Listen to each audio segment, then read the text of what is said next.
화평의 어린 친구들 안녕. 오늘은 출애굽기 8장 16절에서부터 32절까지의 말씀을 함께 나누도록 할게요.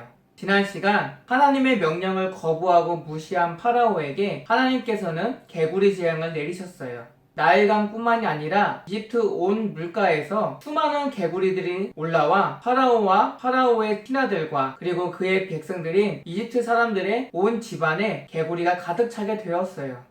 그러자 파라오는 고통에 못 이겨 모세와 아론을 불렀고 모세에게 요청하여 여호와 하나님께서 명령하신 대로 이스라엘 백성들을 광야로 내보낼 테이니 개구리들을 그만 물러가도록 해달라고 간청하였어요. 모세는 파라오의 간청을 받아들였고 하나님 앞에 나아가 하나님께서 자비를 베푸시어 개구리들을 모두 물려주시기를 간구하였어요. 하나님께서는 모세의 기도를 들으시고 땅 위로 올라온 모든 개구리들이 집과 마당과 밭에서 나와 길가에서 모두 죽도록 하셨어요.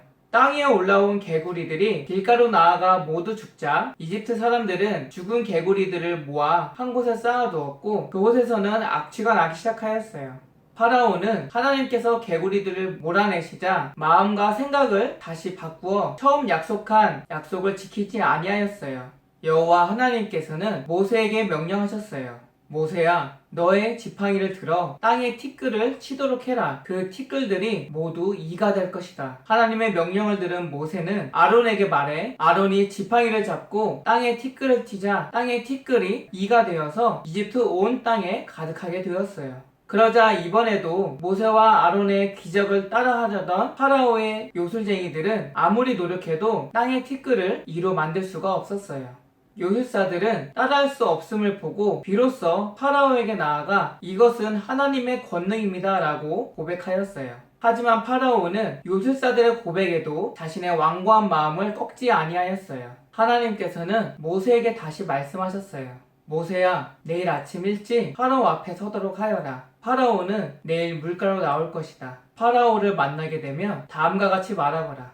여호와께서 당신에게 말씀하셨습니다. 내 백성을 보내라. 그리하면 내 백성이 광야에서 나를 섬길 것이다. 네가 만일 나의 백성을 보내지 아니하면 내가 너 파라오와 너의 신하와 너의 백성들의 집에 파리떼를 보내도록 할 것이다. 파리떼는 애굽 사람들의 집집에 가득할 것이며 이집트 온 땅에 가득할 것이다. 그리고 나 여호와가 나의 백성과 너의 백성을 구별할 것이니 여호와의 백성들에 있는 땅에는 파리떼가 없을 것이다. 이로 말미암아 너희가 나 여호와가 하나님인 줄을 알게 될 것이다. 내일 파리떼가 임할 때에 이 표징을 너희가 내일 보게 될 것이다. 그리고 여호와께서 파라오에게 말씀하신 대로 다음날 이집트 온 땅에 파리떼가 일어나 파라오의 궁과 파라오의 신하들과 이집트 사람들의 집안에 파리떼가 가득하게 되었어요.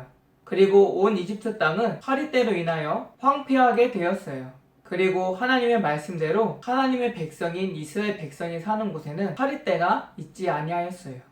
파라오는 파리떼가 자신들에게만 가득한 것을 보고는 모세와 아론을 불러 타이르기 시작하였어요.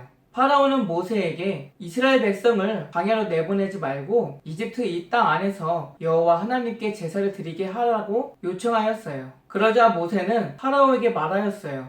왕이시여, 그 명령은 부당합니다. 우리가 우리의 하나님 여호와께 제사를 드리는 것은 이집트 사람들이 싫어하는 것인즉 이집트 땅에서 이집트 사람들이 보는 앞에서 여호와 하나님께 제사를 드리면 이집트 사람들이 우리를 미워하여 돌로 우리를 쳐 죽이려 할 것입니다. 그러니 파라오여, 우리가 광야로 사흘쯤 나아가 우리 하나님 여호와께 제사를 드리고 하나님께서 우리에게 명령하신 대로 하고자 합니다.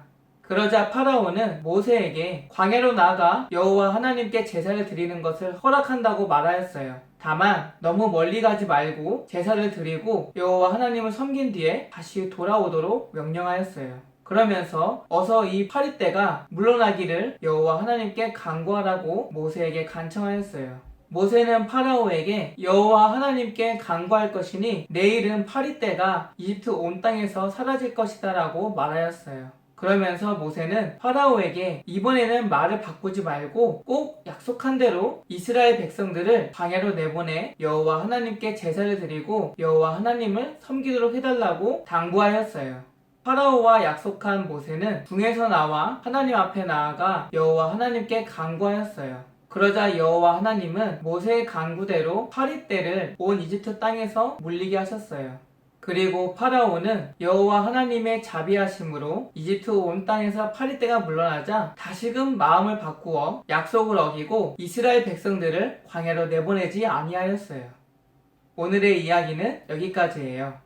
다음 시간에는 여러 이적으로 하나님의 놀라우신 능력과 하나님 되심을 보면서도 마음을 완고하게 먹은 파라오에게 여호와 하나님께서는 모세를 통하여 다시 어떠한 재앙들을 내리시는지 같이 살펴보도록 할게요. 다음 이 시간까지 건강하고 씩씩하게 하나님 말씀 안에서 무럭무럭 자라나는 우리 친구들 되길 바래요. 그럼 우리 친구들 다음 이 시간까지 모두 안녕.